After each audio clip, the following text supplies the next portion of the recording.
Hey, it's Bitty Penny. Welcome back to my channel. Okay, you guys, it's like if you give a mouse a cookie.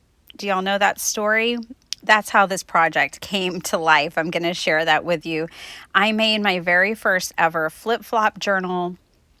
I'm actually making two, but only one is close enough to being done to share a flip through with you today. So I'm going to share construction ideas for a shaped one and a regular one. And I'm going to show you just a little bit of putting it together and then a flip through of this one right here. These also like double as a home decor piece. I mean, they're just beautiful. Okay, so this is how it all started. I went thrift shopping with my mom and my daughter. I bought a bunch of cards. This card I wasn't ever going to use as a card, but I thought maybe I can finally make one of Leslie's flip-flop journal. Leslie is 507 Willow House Journals and here on YouTube. I'd been cleaning my craft room. I had this box of Happy Mail from my friend Sandra Buchanan, and this was all that was left. And for whatever reason, I thought Day of the Dead. So then I went to Etsy and I went to one of my favorite shops that has a lot of like Mexican heritage printables. That's all she does. It's her specialty. And I bought a couple of kits from her, an ephemera kit and a journal page kit that's all like Day of the Dead themed. Isn't this amazing? I love this kit so much. So, all right, I'm like, okay, this is happening. Once I got going, you guys, I was like a freight train. There was no stopping me. I ended up spending a lot of time on Sunday doing this, early mornings, late nights. I just couldn't stop once I started. Oh, I had so much fun. I am hooked on the flip-flop journal. So Leslie, I hope you will watch this. I hope you get to see how you inspired me with the concept of the flip-flop journal, because I've had the time of my life making this one. Okay, I grabbed like these bags are from a tamale company that I buy tamales from. And then all these things in my stash. I just had a bunch of things that I thought, oh, these are perfect for this journal, even more than what I'm showing you right now. But it's just like ephemera, stamps, stencils, postcards, you name it. I grabbed it. I have a huge mess to clean up. Didn't I tell you I was already cleaning when this all started?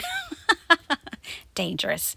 So, okay, let me tell you how to do this, how I do this, okay? There's a lot of ways to do it. I encourage you to watch Leslie on her channel too.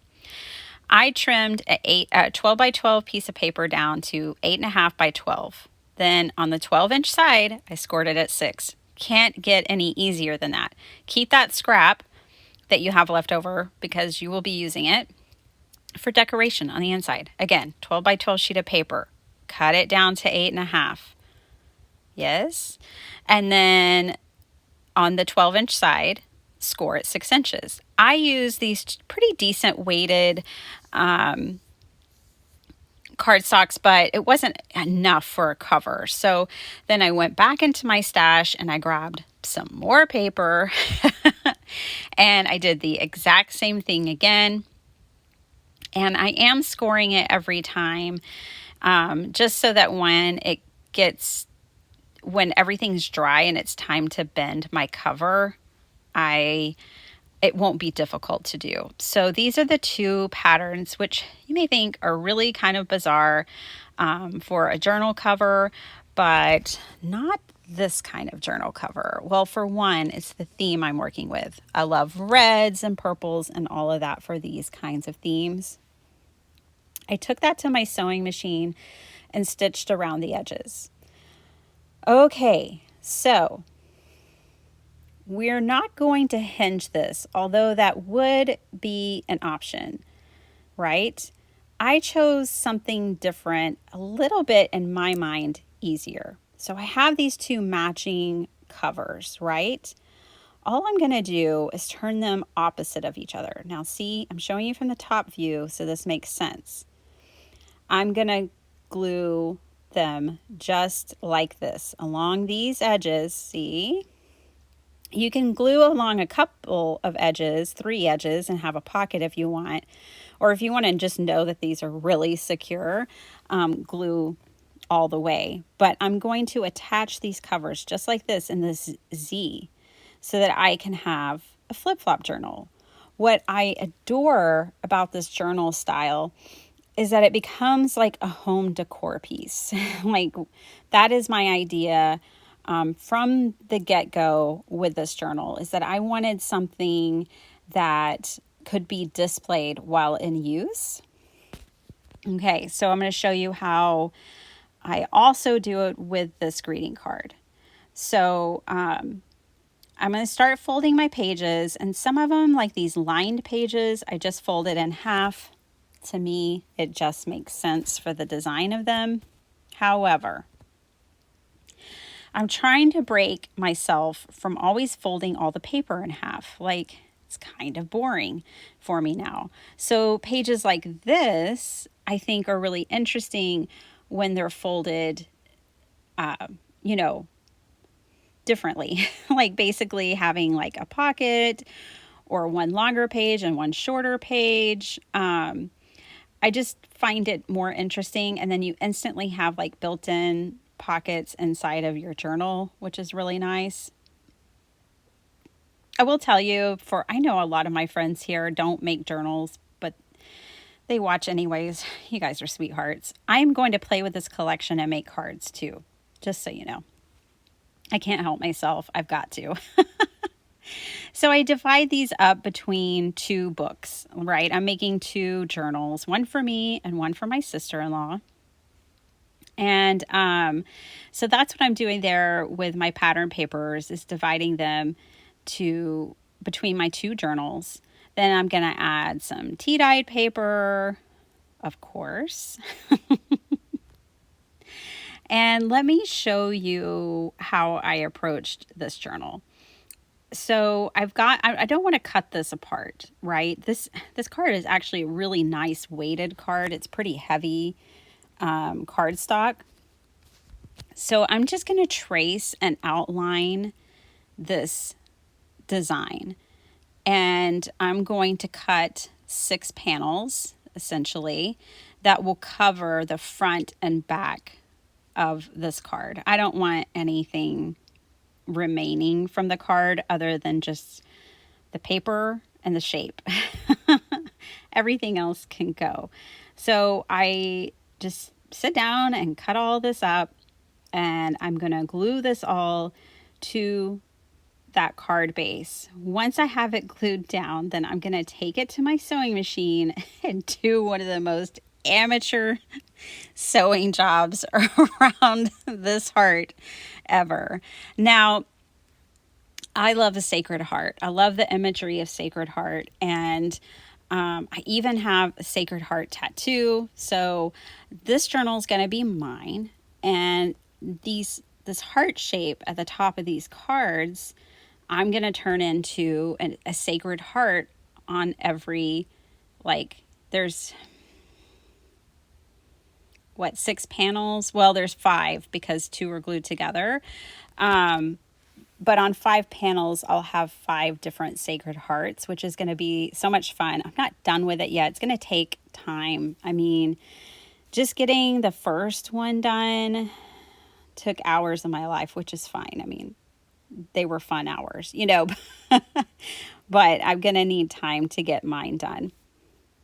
But my goal, yes, is to have like a Sacred Heart journal with this greeting card one by the time I'm done with it. Of course, I'm going to show you guys what it looks like.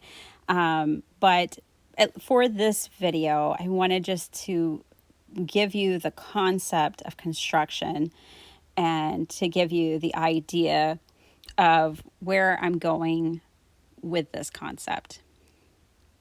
I adore Leslie at 507 Willow House Journals. She just is such an inspiration. She is so positive. She's so fun. I definitely encourage you to check her out. I'm going to leave her link down below, as well as the digital kit. And I'm showing you here that with this seam, because at first I was just cutting the panels individually and gluing them next to each other, that's not really the best way. I mean, you just have to make sure your seams are clean. I will tell you that this is also my journal because I knew it would be imperfect, like really imperfect, which I'm fine with.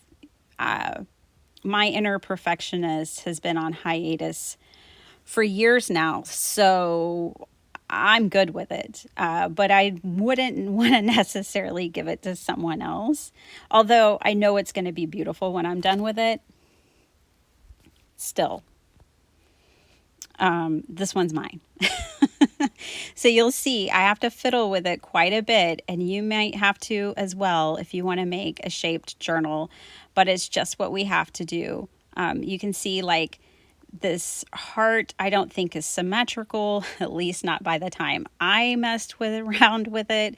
So, I'd have to open the journal, trim some off, turn it different directions, do a handstand, and I could figure out what was going on with this journal.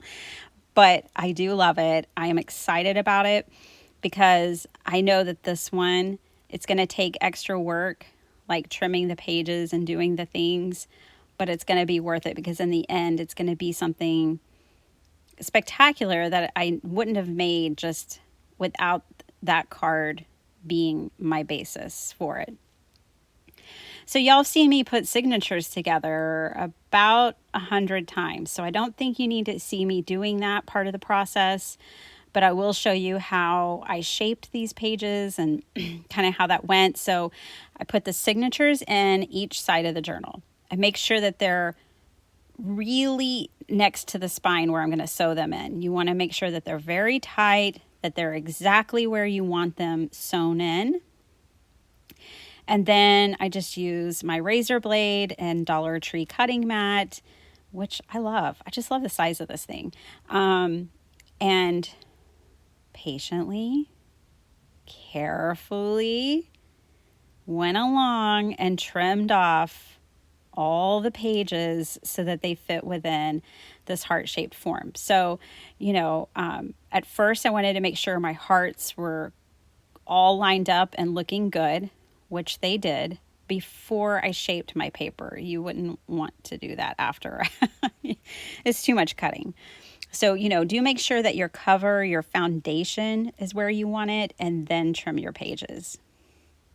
Okay? So, and then I did have to go through and trim my pages even more, because they just, look, they're a little square on the right, and it's not a look I'm going for. So yes, I had to go through this one and work with it and trim it up and make it the way I wanted it to be.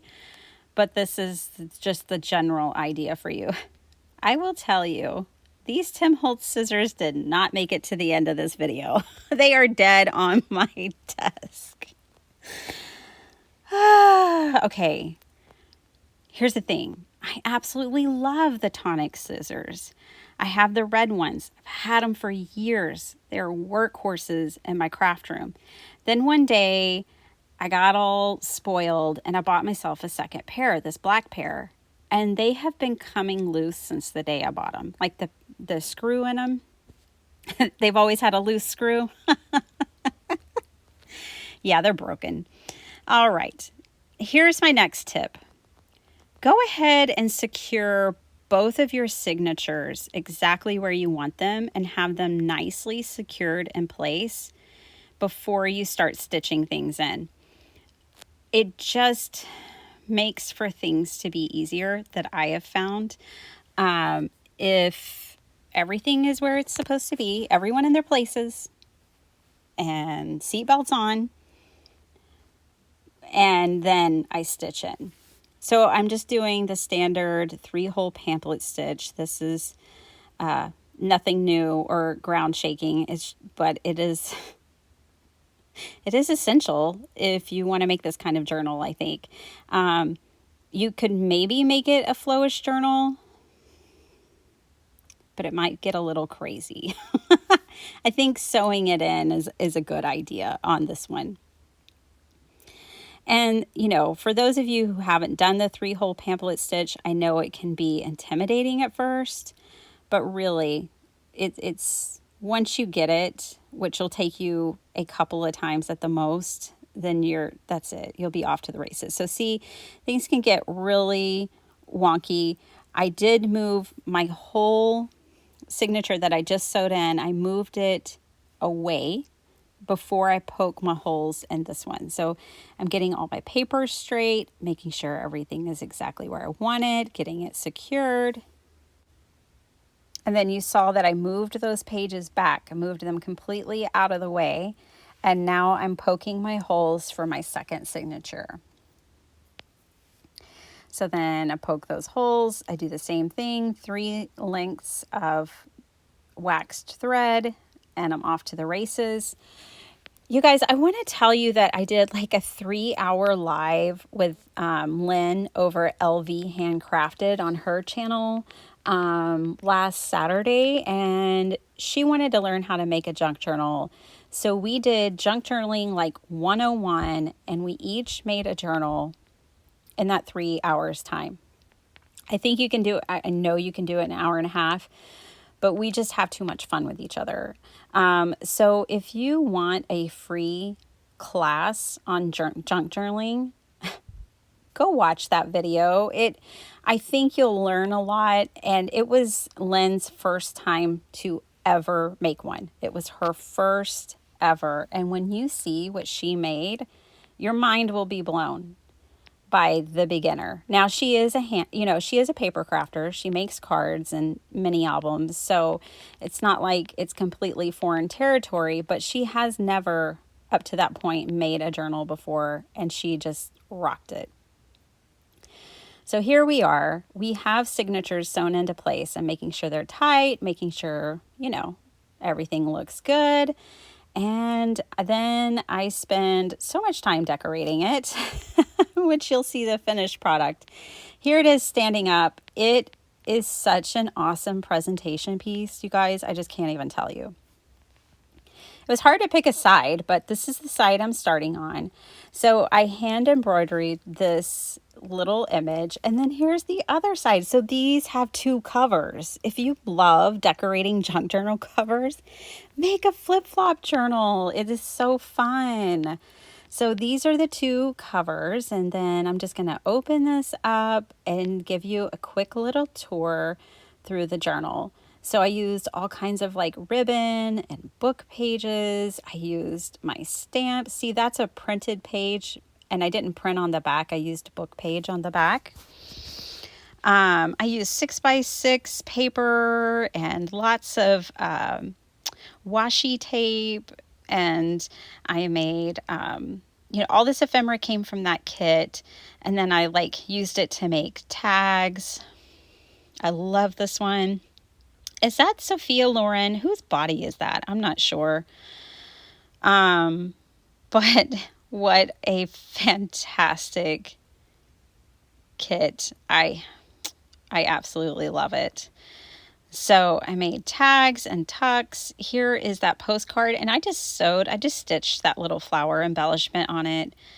I don't know. It's so cute. It just didn't feel like it needed much.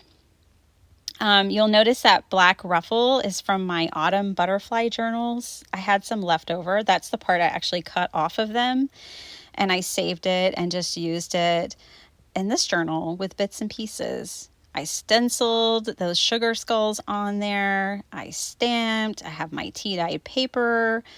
It is just so much fun.